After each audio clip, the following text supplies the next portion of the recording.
스위스의 한 노인이 80세를 맞이하게 되었습니다. 노인은 80세가 된 자신의 삶을 돌아보면서 내가 80평생 어떻게 살아왔는지를 돌아보고 시간의 양을 계산해서 통계를 만들어서 세상에 내어놓았습니다. 그의 80년은 대개 이렇게 소비되었습니다. 가장 많이 보낸 시간은 잠자는 시간이었습니다.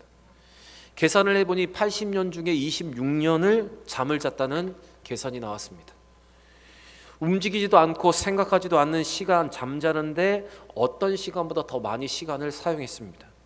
그리고 21년 동안을 노동하는데 시간을 보냈습니다. 그리고 6년이라는 세월은 식사하는 데 사용했고, 타인이 약속을 지키지 않아서 그 약속을 기다리는데, 약속 시간을 기다리는데 무려 5년이라는 시간을 보내었습니다. 그리고 노는데 7년이라는 시간을 썼고, 자기를 가꾸고 운동하고 또한 목욕을 하는데 무려 5년을 보내었고, 담배를 피는데 2년을 사용했습니다.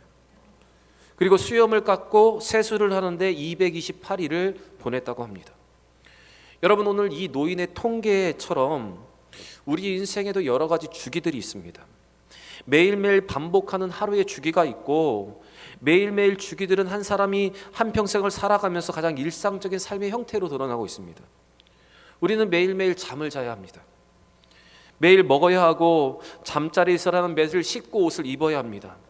그리고 사람들을 또 만나야 하고, 또한 일을 해야 하고, 놀기도 해야 됩니다. 또한 서로 사랑을 나누고 함께 교제를 해야 됩니다. 여러분, 한평생의 우리의 시간들이 이 노인과 별다르지 않고 우리도 그런 시간을 보내게 되었을 것입니다. 여러분, 제가 오늘 이 노인의 통계를 여러분에게 말씀드리면서 여러분에게 한 가지 질문을 하겠습니다. 여러분은 여러분의 인생의 많은 시간을 주로 무엇 하는데 사용하고 계십니까? 잠자는데, 게임하는데, 일하는데, 노는데, 사람을 만나는데 어디에 많은 시간을 들이고 계십니까? 정확하게 말씀드리면 하루의 일과 중에 하루의 일상생활 속에 여러분은 어떤 곳에 많은 시간을 보내고 있습니까? 하나님 우리에게 허락하신 24시간의 시간 중에서 무엇을 주로 하면서 그 시간을 보내고 계십니까? 예수님은 이 땅에서 공생의 3년을 보내셨습니다. 이렇게 공생의 기간 동안 예수님께서 보낸 시간 중에 가장 많이 분량을 차지하는 것은 두 가지였습니다. 하나는 기도하는 시간이었고, 다른 하나는 전도하는 시간이었습니다. 성경을 보면 예수님께서 하루를 어떻게 보내셨는지 보여주는 기록들이 많이 있습니다. 복음서에 있는 모든 기록을 보면 예수님은 밤에 그리고 새벽에 대부분의 시간을 기도하면서 보내셨고, 낮 시간들에는 제자들을 부르시고 복음을 전하고 병자를 고치시고 귀신들을 쫓는데 많은 시간을 보내셨고, 회당에서 말씀을 가르치셨습니다.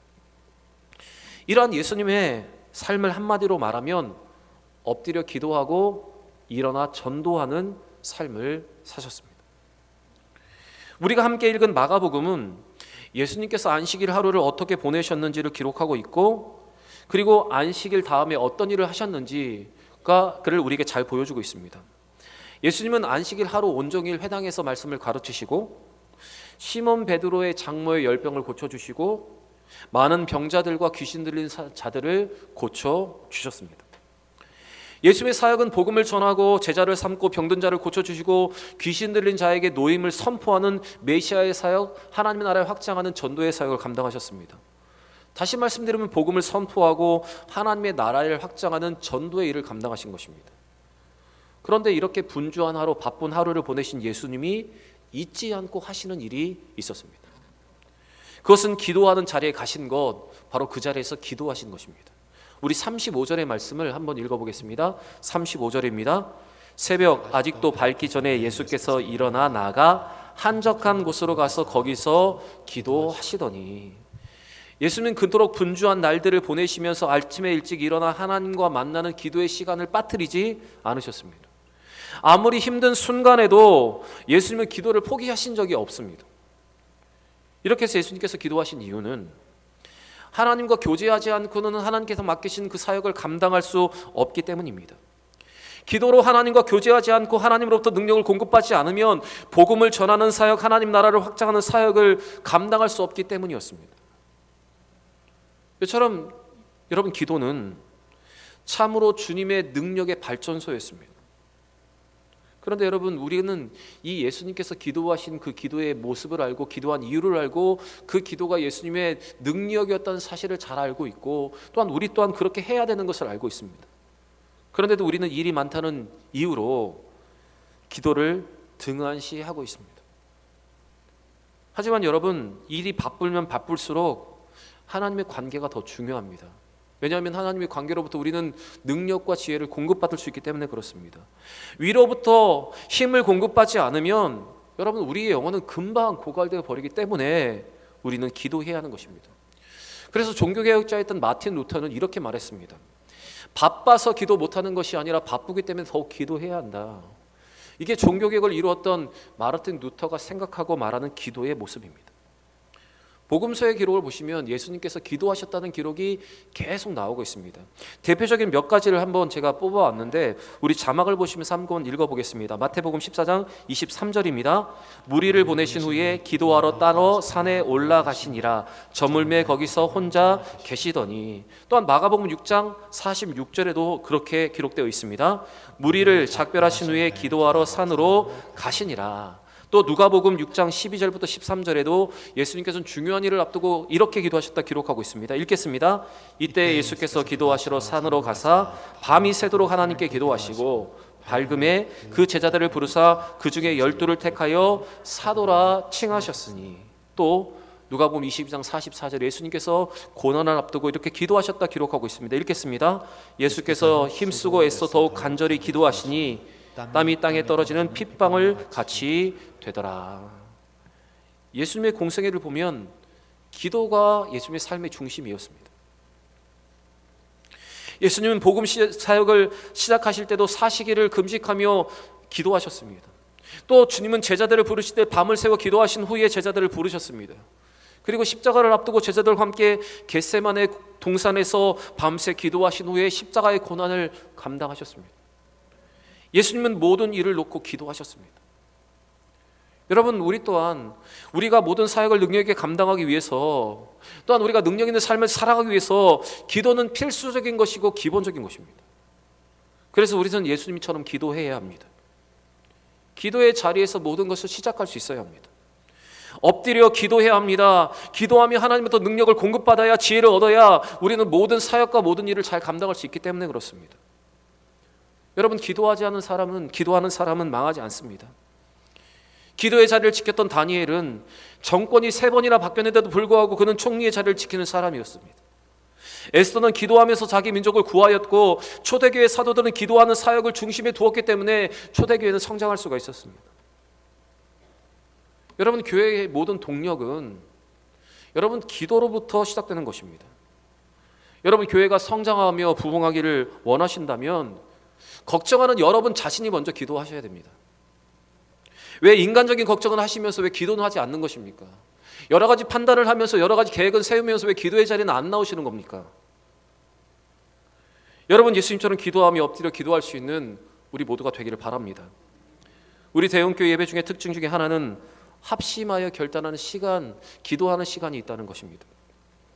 말씀을 듣고 깨달았다면 이제 결단하면서 기도하는 것을 통해 우리는 굳건한 믿음을 소유하게 되는 것입니다.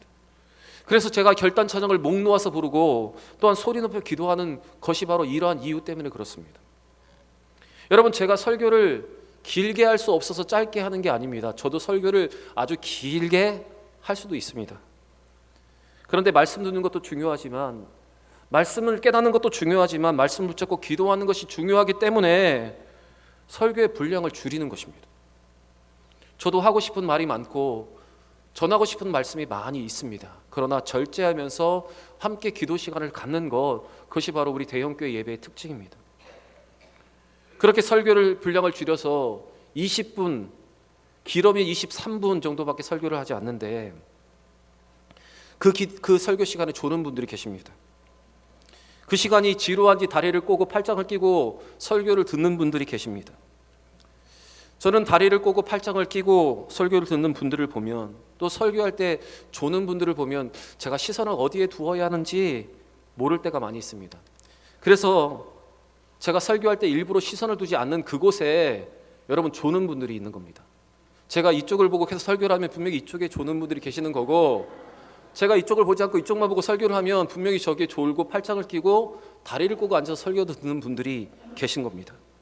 여러분, 짧은 설교 시간을 집중해서 하나님 말씀을 듣고 우리에게 허락하신 기도 시간에 더 집중해서 기도할 수 있는 여러분과 제가 되기를 바랍니다. 여러분, 태도는 여러분의 마음의 상태를 그대로 반영합니다. 열왕기상 18장 41절 말씀을 보시면 엘리야가 갈멜산 꼭대기에 올라가서 기도하는 장면이 나옵니다. 3년 6개월 동안 비가 내리지 않은 이스라엘을 위해서 그는 엎드려서 기도하기 시작합니다. 바로 엎드려서 기도하는 것은 그가 마음에 간절함이 있다는 그의 태도를 반영한 것입니다. 그런데 엎드려 기도하던 엘리야는 이제 자기의 무릎 사이에 머리를 쑥 넣고 7번이나 반복하면서 기도하기 시작합니다. 얼마나 간절했던지, 얼마나 간절하게 기도했던지 그는 무릎 사이에 머리를 넣고 그렇게 7번이나 반복하며 기도를 했고, 하나님 그의 기도에 응답하셔서 3년 6개월 비가 내리지 않은 이스라엘 땅에 단비를 허락하셨습니다. 겟세마네에서도 예수님의 기도는 바로 이런 기도였습니다. 얼마나 간절하게 기도하셨던지 떨어지는 땀방울이 핏방울같이 되었도다라고 성경은 기록하고 있습니다.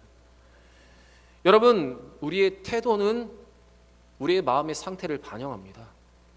우리가 어떤 마음으로 예배를 드리고 있는지, 우리가 어떤 마음으로 기도를 하고 있는지 여러분, 그것이 드러나는 것입니다. 여러분, 더 바른 태도로 말씀을 듣고 더 엎드려 간절히 기도할 수 있는 우리 모든 대형의 성도들이 되시기를 바랍니다. 무엇보다 먼저 기도를 통해서 믿음이 성장하고 하나님으로부터 능력과 지혜를 공급받기를 바랍니다. 그리고 기도를 통해서 얻는 능력과 확신으로 주님이 우리에게 맡겨주신 사역과 우리의 삶을 능력 있게 잘 감당할 수 있는 우리 모든 대형의 성도들이 되기를 바랍니다. 여러분, 예배 시간, 우리에게 주신 시간들을 사모하고 또한 중요하게 여기고 더 간절히 집중하여 기도할 수 있기를 바랍니다. 우리에게 주신 기도의 시간, 예배의 시간을 사모하면서 2023년도 한 해 더 엎드려 기도하며 더 예배를 사모하고 더 주의 앞에 더 많이 나오는 우리 모든 대형의 성도들이 되시기를 바랍니다. 오늘 본문에서 여러분과 한 가지 더 나누고 싶은 것이 있습니다. 그것은 기도하는 예수님과 기도하지 않은 제자들의 모습이 대조되고 있다는 것입니다. 오늘 본문 36절과 37절을 보시면 기도하는 예수님과 기도하지 않은 제자들의 모습이 절묘하게 대조를 이루고 있습니다. 우리 36절과 37절 말씀을 같이 읽어보겠습니다. 시몬과 및 그와 함께 있는 자들이 예수의 뒤를 따라가 만나서 이르되 모든 사람이 주를 찾나이다. 예수님은 바쁜 하루를 보내시고 습관을 쫓아 하나님과 교제하는 기도의 시간, 기도의 자리로 가셨습니다. 그리고 그곳에서 기도하고 계셨습니다. 그러나 기도하지 않는 제자들은 사람들이 이른 아침부터 자신의 스승을 찾는 소리에 고무되어 예수님께 찾아와서 이렇게 말합니다. 모든 사람이 주를 찾나이다. 주님, 무엇하고 계십니까? 그들은 예수님이 기도하는 시간보다 사람들이 예수님이 찾는 것을 더 중요하게 생각을 했습니다. 기도의 중요함보다 사람들이 예수님을 찾는 것, 예수님의 인기가 높아지는 것, 그것을 더 중요하게 생각하고 있었던 것입니다. 여러분, 기도하지 않는 자는 사람을 크게 여기고 사람을 자랑하게 됩니다. 기도하지 않는 사람은 믿음의 눈으로 모든 것을 보지 못하고 현실에 안주하고 일어나지도 않은 일에 대해서 염려하며 걱정하게 되는 것입니다. 기도하지 않는 사람은 하나님의 뜻대로 살아가기보다 당장 눈앞에 있는 이익을 쫓아 살게 되는 것입니다. 누가복음 22장의 말씀을 보시면 겟세마네에서 기도하지 않는 제자들의 모습과 기도하셨던 예수님의 모습이 또한 대조를 이루고 있습니다. 예수님은 간절히 기도를 하셨지만 제자들은 그 시간에 엎드려 자고 있었습니다. 이러한 예수님의 모습과 제자들의 모습은 성공과 실패를 예견하고 있었습니다. 겟세마네에서 간절히 기도하셨고 기도에 성공하셨던 예수님은 가룟 유다를 앞장세워 자기를 잡아온 온 무리들 앞에 의연하게 대처하셨습니다. 그러나 반면에 기도하지 않은 제자들은 쉽게 흥분하여 칼을 빼고 제사장의 종의 귀를 떨어뜨리고 쉽게 흥분하다가 예수를 버리고 도망하는 지경에 이르게 되었습니다. 우리 누가복음 22장 49절부터 50절의 말씀을 같이 한번 읽어보겠습니다. 그의 주위의 사람들이 그된 일을 보고 여짜오되 주여 우리가 칼로 치리이까 하고 그 중에 한 사람이 대제사장의 종이 그 오른쪽 귀를 떨어뜨린지라. 기도하지 않았던 제자들은 쉽게 흥분하여서 예수님께 묻습니다. 주님, 우리가 칼로 저들을 치리이까? 그때 기도에 성공하셨던 예수님이 이렇게 말씀하십니다. 내가 지금이라도 12군단이 되는 천군과 천사를 동원할 수 있는데 하나님의 뜻을 이루기 위해서 이 모든 것을 받아들이고 있다, 이렇게 말씀을 하십니다. 여러분, 기도에 실패하였던 제자들의 모습, 쉽게 흥분하고 쉽게 동요하다가 쉽게 꺼져버리는, 하나님의 뜻보다는 사람의 인기와 사람의 말과 사람의 시선을 더 중요하게 여기는 그들의 연약함을 우리는 보고 있습니다. 여러분, 기도하지 않으면 우리도 사람의 인기에 영합하게 되고 쉽게 흥분하게 되며 하나님의 뜻을 이해하지 못하게 되는 것입니다. 그래서 우리는 깨어서 기도해야 하고 우리는 기도의 성공자가 되어야 하는 것입니다. 오늘 38절의 말씀을 보시면 예수님은 사람들의 인기에 영합하지 않으셨고 하나님의 뜻대로 다른 마을에 복음을 전하기 위해서 그곳을 의연하게 떠나셨습니다. 우리 3절 8절 말씀 같이 읽어보겠습니다. 이르시되 우리가 다른 가까운 마을로 가자. 거기서도 전도하리니 내가 이를 위하여 왔노라 하시고. 기도를 마친 예수님은 사람들의 인기에 연연하지 않으시고 하나님의 뜻대로 복음을 전하기 위해 자기를 찾는 자들을 뒤로 하시고 다른 마을로 가서 전도를 하기 시작하셨습니다. 이와 같은 예수님의 모습이 누가복음 5장에도 나오고 있는데, 누가복음 5장 말씀을 보시면 예수님께서 한 나병 환자의 병을 고쳐주셨습니다. 그리고 그 이야기를 세상에 알리지 말라고 그에게 부탁을 하셨습니다. 그런데 그가 가서 소문을 내었고 그 소문이 퍼져서 수많은 사람들이 예수님께 병을 고침을 받고자 하고 주의 말씀을 듣기 위해서 몰려왔습니다. 사람들이 몰려와 자기를 기다리는 그 순간에 예수님께서 무엇을 하셨냐면 예수님 그 자리를 피하여서 습관을 쫓아서 기도하는 자리로 나아가셨습니다. 사람들의 인기에 병합하는 것이 아니라 기도의 중요성을 알고 하나님의 뜻과 하나님의 은혜를 얻기 위해, 하나님의 능력을 얻기 위해서 예수님께서는 기도하러 가신 것입니다. 누가복음 5장 16절의 말씀 같이 한번 읽어보겠습니다. 예수는 물러가서 한적한 곳에서 기도하시니라. 여러분, 오늘 이 본문의 예수님의 모습처럼 또 누가복음에 기록된 이 예수님의 모습처럼 사람의 인기보다 하나님의 뜻을 지향하는 것이 참된 기도의 결과입니다.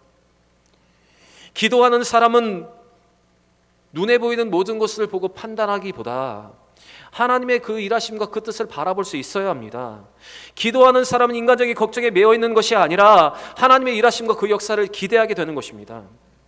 여러분, 오늘 이 예수님의 모습처럼 기도하면서 하나님의 뜻 가운데 의연하게 설 수 있는 여러분과 제가 되기를 바랍니다.